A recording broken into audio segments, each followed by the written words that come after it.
पुण्यश्लोक अहिल्या माता की, पुण्यश्लोक अहिल्या माता की, पुण्यश्लोक अहिल्या माता की।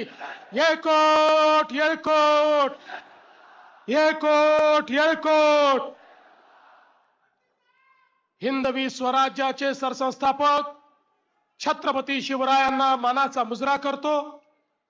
भारतीय राज्यघटनेचे शिल्पकार भारतरत्न डॉक्टर बाबासाहेब आंबेडकर यांना मानवंदना अर्पित करतो आणि ज्यांनी खऱ्या अर्थानं उभ्या भारतामध्ये यांच्या चरणी नतमस्तक होतो।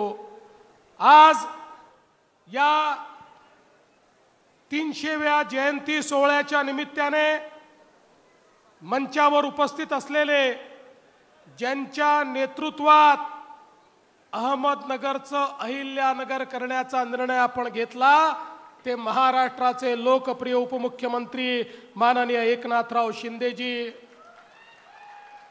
ज्यांच्या प्रयत्नातून 681 कोटी रुपयाचा विकास आराखडा चोंढीमध्ये मंजूर झाला, ते आपले सर्वांचे लाडके सभापती प्राध्यापक राम शिंदेजी, पालकमंत्री राधाकृष्ण विखे पाटीलजी, आमचे सहकारी दत्ता मामा भरणेजी, अतुल सावेजी, या ठिकाणी मंचावर उपस्थित आपल्या सर्वांचे लाडके गोपीचंद पडळकरजी, या चोंढीमध्ये स्मारक तयार करण्याकरता ज्यांनी खरे कष्ट घेतले ते आदरणीय अण्णासाहेब डांगे, शिवाजीरावजी कर्डिले, मोनिकाताई राजळे, सुरेशजी धस, काशीनाथजी दाते, बबनरावजी पाचपुते, बाबासाहेब देशमुख, चित्राताई वाघ, नारायण पाटील, त्याचप्रमाणे प्राध्यापक लक्ष्मण हाके, श्री अमोल खताळ, स्नेहलताताई कोल्हे, भीमरावजी धोंडे, सुजयजी विखे, विठ्ठलरावजी लंगे, रमेश शांता शेणगे, नवनाथजी पडळकर, सुरेशजी भुमरे, किरणजी पाटील, रामरावजी वडकुते, नानाभाऊ कोकरे, भाऊलालजी तांबळे, उषाताई वाजपेयी, वर्षाताई भोसले, उज्ज्वलाताई हाके, स्मिताताई काळे, स्नेहाताई सोनकटे, सुरेंद्र दिलीप भालसिंग, या ठिकाणी मंचावर उपस्थित आपले जिल्हाधिकारी पंकज आशिया, श्री विजय चौधरी, श्री आनंद भंडारी, श्री सोमनाथ घारगे, मंचावरील सर्व मान्यवर आणि एवढ्या मोठ्या संख्येनं या ठिकाणी उपस्थित असलेल्या माझ्या सर्व भगिनी आणि बंधूंनो, आज खरं म्हणजे राम शिंदे सरांनी आणि आम्ही सगळ्यांनी देशाच्या प्रधानमंत्र्यांना या ठिकाणी निमंत्रित केलं होतं। पण ज्यावेळी मी प्रधानमंत्र्यांना भेटलो आणि शिंदे सरांचं पत्र दिलं आणि सांगितलं की साहेब 300वी जन्मजयंती आहे, आपण चोंढीला आलं पाहिजे, त्यावेळेस प्रधानमंत्री मला म्हणाले, माझ्यासमोर प्रश्न होता, एकीकडे जन्मस्थळ होतं आणि दुसरीकडे कर्मस्थळ होतं। देवेंद्र, यावेळी मी पुण्यश्लोक अहिल्या देवींच्या राजधानीत कर्मस्थळावर सभा घेण्याचं ठरवलेलं आहे, पण पुढच्या वेळेस जन्मस्थळावर नक्की मी त्या ठिकाणी येईन, अशा प्रकारचा विश्वास। आणि म्हणून आज आपण बघितलं असेल, मध्य प्रदेश सरकारनेही अतिशय भव्य सोहळा हा त्या ठिकाणी पुण्यश्लोक अहिल्या देवींच्या 300व्या जयंतीचा ठेवलेला आहे आणि त्या ठिकाणी आज देशाचे प्रधानमंत्री हे पुण्यश्लोक अहिल्या देवींचा गौरव करण्याकरता उपस्थित होते। आम्ही राष्ट्रपतींकरता देखील प्रयत्न केला, थोडा आम्हाला उशीर झाला होता, त्यामुळे राष्ट्रपती महोदयांकडनं देखील आम्हाला हाच संदेश मिळाला की जे काही वेदर अपडेट्स त्यांच्याकडे आहेत त्यामुळे इतक्या तातडीनं तो प्लॅन करता येणार नाही। आणि त्यांनी आम्हाला सांगितलं, उलट मला तर त्यांचे सचिव असं म्हणाले की आमच्या राष्ट्रपती महोदयांना फार आवडेल, त्यामुळे तुम्ही इतक्या घाईनी तर हा करता येणार नाही, कारण राष्ट्रपतींच्या कार्यक्रमाकरता खूप अनेक गोष्टी कराव्या लागतात, पण एक स्वतंत्रपणे जर तुम्ही आम्हाला कार्यक्रमाला बोलवलं तर निश्चितपणे आम्ही त्या कार्यक्रमाला येऊ। त्यामुळे मला विश्वास आहे की लवकरच या ठिकाणी पुण्यश्लोक अहिल्या देवींचं दर्शन घेण्याकरता देशाचे प्रधानमंत्री पण येतील आणि देशाच्या राष्ट्रपती पण येतील. आपल्याला कल्पना आहे, हे खरं म्हणजे एक प्रेरणा केंद्र आहे, हे ऊर्जा केंद्र आहे. आणि आत्ताच शिंदे साहेबांनी सांगितलं कशा प्रकारे लोकमाता पुण्यश्लोक अहिल्यादेवी होळकर यांनी राज्याची बागडोर सांभाळली. खरं म्हणजे आपल्याला कल्पना आहे, या गावामध्येच त्यांचा जन्म झाला आणि त्या ठिकाणी जन्मानंतर इथेच त्या वाढत असताना ज्यावेळेस एकदा मल्हारराव होळकर या ठिकाणी आले आणि त्यांनी बघितलं ही लहानशी कन्या देवभक्त सुसंस्कृत अशा प्रकारची, आणि मल्हाररावांना वाटलं याच मुलीला माझी सून बनवलं पाहिजे.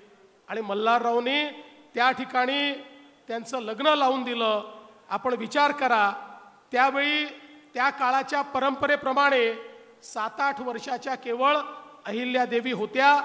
पण त्यानंतर लग्नानंतर हळूहळू सर्व राजकारभारातलं जे जे काही शिकावं लागतं ते शिकण्याचं काम हे त्यांनी केलं. सुरुवातीला सासूबाईंकडनं सासऱ्यांकडनं त्या ठिकाणी खऱ्या अर्थानं प्रत्येक गोष्ट त्यांनी त्या ठिकाणी शिकून घेतली.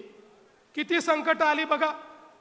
मगाशी सांगितलं की पतीच्या निधनानंतर आदरणीय मल्हारराव होळकरांनी त्यांना सांगितलं की तुला प्रजेची काळजी घ्यावी लागेल, पण संकट किती यावीत, सासरे सासू पती मुलगा मुलगी जावई असे एका पाठोपाठ एक सोडून गेले.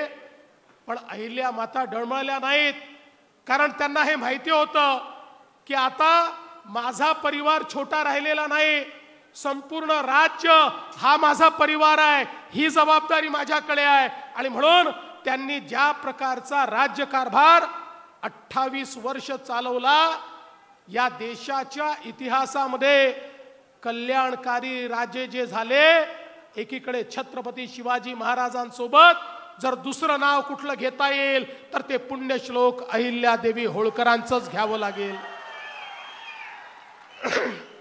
आपण विचार करा, तो काळ असा होता की जगातल्या आक्रांत्यांनी भारताला लुटण्याकरता भारतावर आक्रमण केली. आणि जगातल्या या आक्रांत्यांना माहिती होतं भारताची ताकद ही भारताच्या अध्यात्मात आहे, भारताची ताकद ही भारतीयांच्या भाविकतेत आहे, भारताची ताकद इथल्या मंदिरांमध्ये इथल्या घाटांमध्ये या ठिकाणी त्यांना जी ऊर्जा मिळते त्या सर्व प्रेरणा स्रोतांमध्ये आहे. हा भाविक या ठिकाणचा भारतीय नागरिक याच्या भावनेला जर आपण ठेस पोचवली तर आपण भारताला गुलाम करू शकू. आणि म्हणून या सगळ्या आक्रंत्यांनी कुठे काशीचं मंदिर तोड, कुठे अयोध्येचं मंदिर तोड, कुठे कृष्णाची जन्मभूमी तोड, एकापेक्षा एक सगळे आमचे ज्योतिर्लिंग भंग करण्याचं काम आणि आमचं तेज तप भंग करण्याचं काम हे त्या ठिकाणी केलं. आणि अशा परिस्थितीमध्ये पुण्यश्लोक अहिल्या मातांनी ठरवलं मी केवळ माझ्या राजापुरतं राज्यापुरतं विचार करणार नाही, अखिल हिंदुस्थानाची जबाबदारी देखील माझी आहे. देव देश आणि धर्माकरता जे हिंदवी स्वराज्य छत्रपती शिवाजी महाराजांनी तयार केलं त्यातल्या देव देश आणि धर्माची आता जबाबदारी माझ्यावर देखील आलेली आहे. आणि म्हणून पुण्यश्लोक अहिल्यादेवींनी केदारनाथ पासनं वाराणसी पर्यंत आणि सोमेश्वर पासनं रामेश्वरापर्यंत आपली सगळी मंदिरं त्या ठिकाणी बांधून काढली, घाट बांधून काढले. आणि त्या परकीय आक्रमकांना सांगितलं अरे तुम्ही किती आक्रमण केलं तरी आमचा देव देश आणि धर्म तुम्ही मिटवू शकणार नाही. हा देव देश आणि धर्म आमच्या रक्तामध्ये आहे, तो मिटवण्याची ताकद तुमच्यामध्ये नाही. हे सांगणाऱ्या जर कोणी होत्या तर त्या पुण्यश्लोक अहिल्यादेवी होत्या. बंधू भगिनींनो, औरंगजेबानं त्या ठिकाणी तोडलेलं सोमनाथचं मंदिर कुठल्याही राजाची हिम्मत झाली नाही की या ठिकाणी जाऊन त्या मंदिराचा मी पुनर्निर्माण करेल. अशा प्रकारची मोगली दहशत औरंगजेबाच्या काळात आणि त्याच्या नंतर देखील होती. पण ही दहशत न जुमानता त्या ठिकाणी जाऊन ती जागा त्या ठिकाणी मिळवून आणि मंदिर बांधलं. पण मंदिर बांधताना थोडं बाजूला बांधलं, कारण त्यांना हे दाखवायचं होतं आपल्या सगळ्या भारतीयांना की अरे आता तरी शिका, आता तरी एकत्रित व्हा, तुमची मानकं या ठिकाणी तोडली जात आहेत. आणि म्हणून त्या ठिकाणी ते जे अवशेष होते ते अवशेष जाणीवपूर्वक त्यांनी कायम ठेवले. कारण पुण्यश्लोक अहिल्या मातांना माहिती होतं की जोपर्यंत आमचा भारतीय, आमचा हिंदू हे अवशेष पाहणार नाही तोपर्यंत तो पेटून उठणार नाही. आणि तो जर पेटून उठणार नाही तर अशीच त्याची मंदिरं तोडली जातील. आणि त्याच भावनेनं त्यांनी ते मंदिर तयार केलं. आणि ही गोष्ट देखील खरी आहे की आज अहिल्या मातांना अपेक्षित अशा प्रकारचा त्या मंदिराचा विकास या ठिकाणी खऱ्या अर्थानं मोठ्या प्रमाणात झालेला आपल्याला पाहायला मिळतो. ज्या प्रकारे विश्वनाथाचं मंदिर, विश्वनाथाच्या मंदिराचा मोठ्या प्रमाणात विकास झालेला आपल्याला पाहायला मिळतो.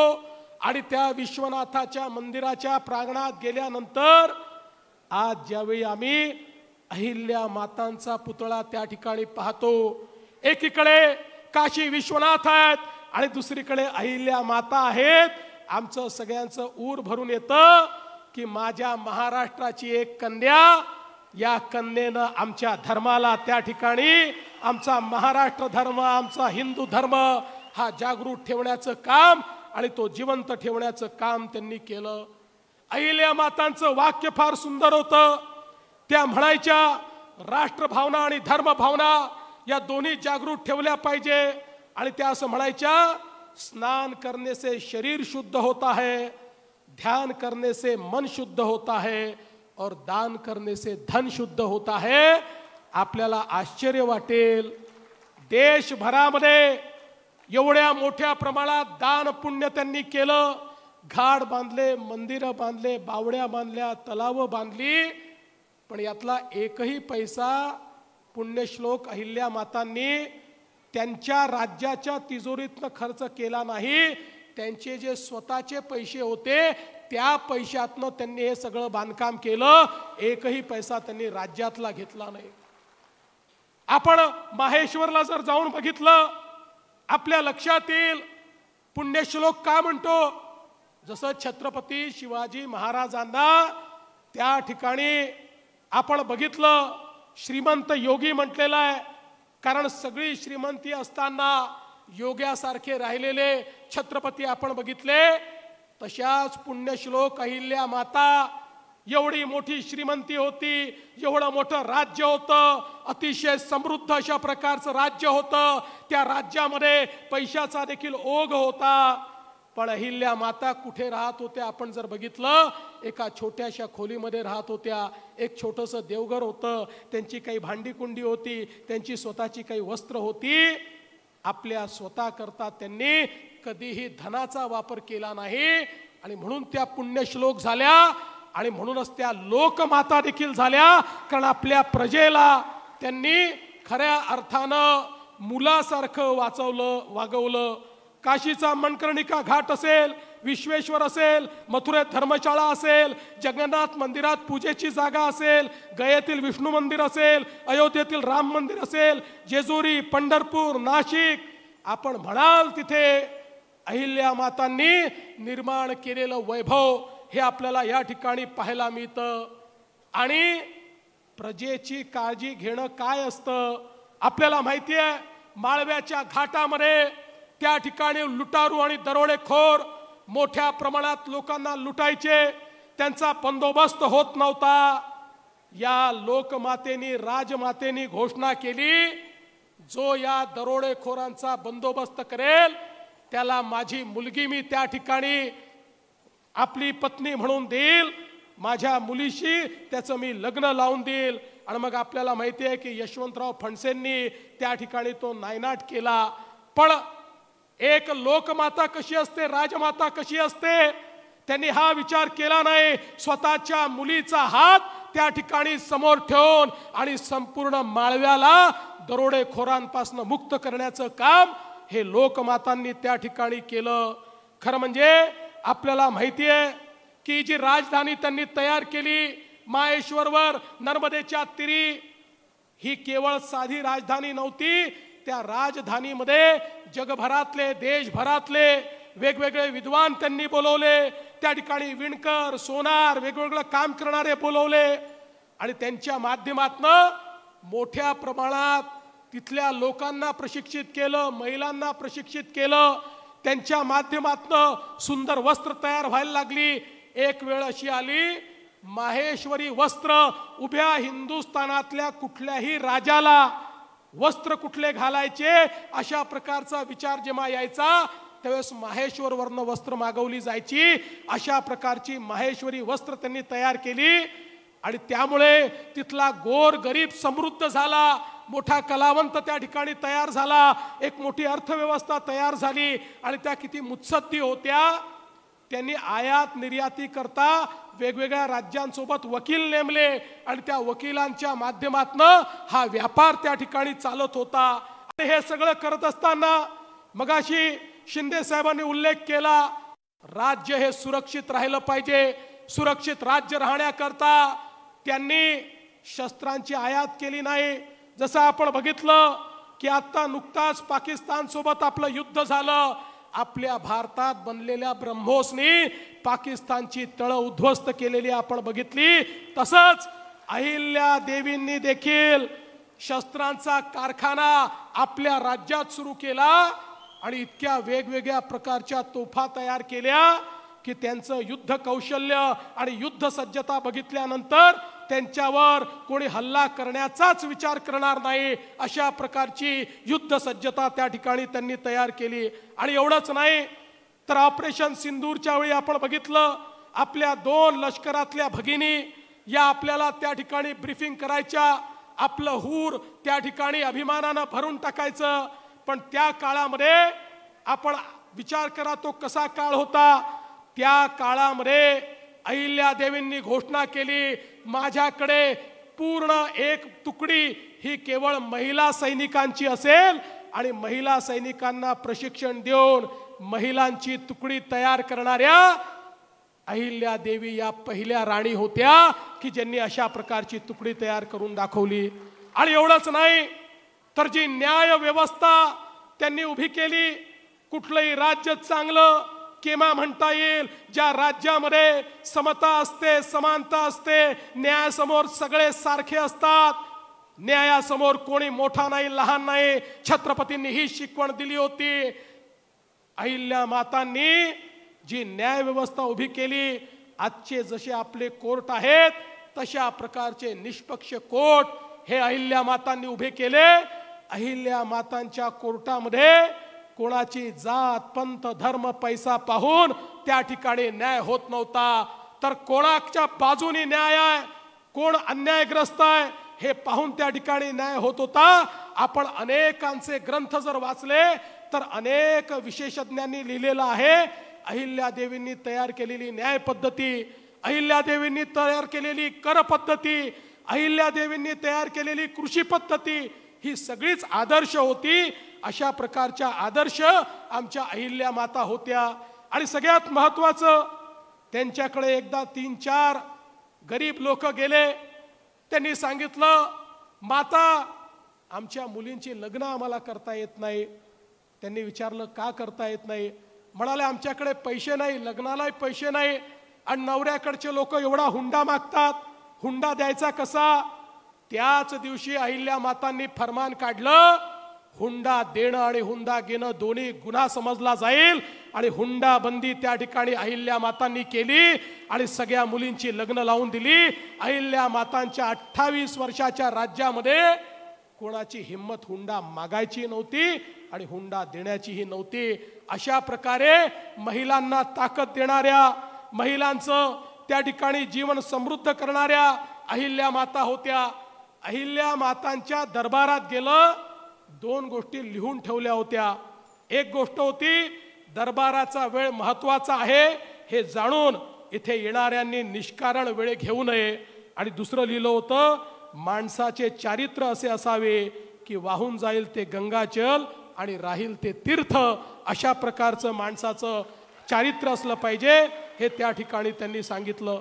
आणि म्हणूनच आपण 300 वर्षानंतर त्यांची आठवण काढतोय. ही केवळ औपचारिकता नाहीये. 300 वर्षानंतरही त्यांनी केलेला राजकारभार, त्यांनी दिलेला विचार, त्यांनी केलेली कामं ही खऱ्या अर्थानं इतकी प्रेरणादायी आहेत, ती कालजयी आहेत, ती आजही सुसंगत आहेत. आणि आजच्याही राज्यकर्त्यांनी जर कोणाकडनं राज्य कसं करायचं शिकायचं असेल तर एकीकडे छत्रपती शिवराय आहेत आणि दुसरीकडे लोकमाता राजमाता पुण्यश्लोक अहिल्यादेवी आहेत. आणि म्हणून त्यांची आठवण काढण्याकरता या 300व्या जन्मजयंतीच्या निमित्ताने आपण एकत्रित आलो आहोत. मला अतिशय आनंद आहे. आपण या जिल्ह्याचं नाव तर अहिल्या नगर केलंच. आता चौंडीमध्ये या ठिकाणी एक मोठा आराखडा आपण तयार केलेला आहे. त्याच्या माध्यमातून इथला विकास आपण करणार आहोत. आणि त्याच वेळी संपूर्ण देशात त्यांनी मोठ्या प्रमाणात काम केलं.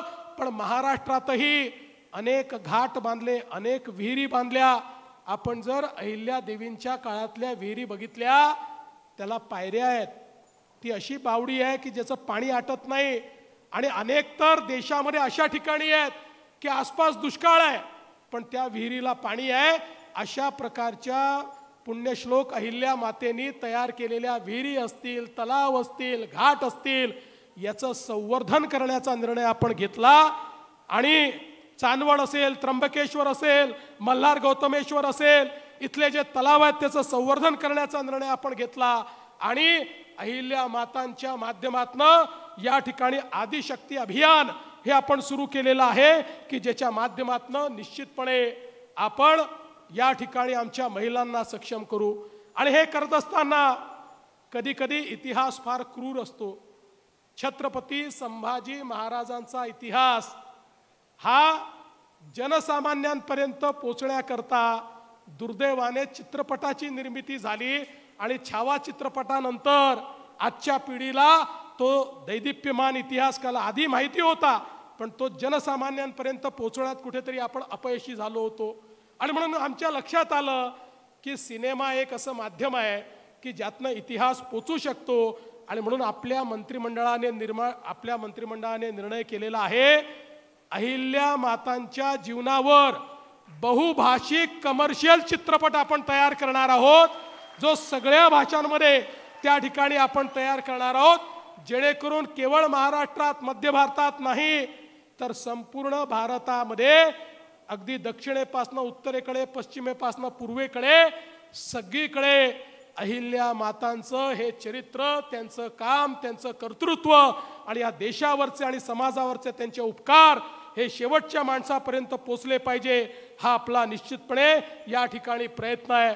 मी आज या निमित्ताने आपल्याला सांगतो की अहिल्या मातांकडनं आपण प्रेरणा घेऊन या ठिकाणी काम करतो. आणि अहिल्या मातांनी सगळ्यात मोठं काम जर काही केलं असेल तर त्यांच्या राज्यातले जे वंचित होते, दलित होते, त्यांच्या राज्यातले जे आदिवासी होते, कातकरी होते, या सगळ्यांकरता योजना सुरू केली. आणि त्यांना शिक्षण मिळालं पाहिजे, त्यांना त्या ठिकाणी रोजगार मिळाला पाहिजे, अशा प्रकारचा प्रयत्न केला. आणि म्हणून मी आपल्याला एवढंच आश्वस्त करतो की ज्या प्रकारे वंचितांकरता अहिल्या मातांनी राज्य चालवलं, आम्ही देखील हे युतीचं सरकार अशाच प्रकारे वंचितांकरता या ठिकाणी चालवू. आणि त्याकरता आम्ही आमच्या जीवनाचा एक एक क्षण घालवू, ही प्रतिज्ञा आज अहिल्या मातेंच्या वतीनं समोर आम्ही सगळे या ठिकाणी करतो. आणि आपण या कार्यक्रमाकरता या ठिकाणी आम्हाला निमंत्रित केलं, पुन्हा एकदा अहिल्या मातांच्या चरणी दर्शन घेण्याची संधी दिली, त्याबद्दल आपले आभार मानतो आणि माझं बोलणं संपवतो. धन्यवाद. जय हिंद, जय महाराष्ट्र, येळकोट येळकोट.